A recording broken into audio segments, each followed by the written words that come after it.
ఆకలితో ఉన్నప్పుడు మనిషి బుద్ధి మారుతుందంటారు. కానీ ఈ డెలివరీ బాయ్ చేసిన పనికి ఒక సెల్యూట్ చేయాల్సిందే. ఈ వీడియో పూర్తిగా చూడండి. ఒక ఫుడ్ డెలివరీ బాయ్ 2 రోజుల నుండి సరిగ్గా భోజనం లేదు. ఒక కస్టమర్ ఆర్డర్ క్యాన్సిల్ చేస్తాడు. ఆ ఫుడ్ తన దగ్గరే మిగిలిపోతుంది.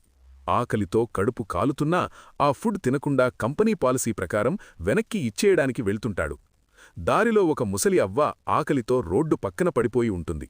అది చూసి తట్టుకోలేక ఆ డెలివరీ బాయ్ తన ఆకలిని చంపుకొని ఆ ప్యాకెట్లో ఉన్న ఫుడ్ ఆ అవ్వకి పెడతాడు.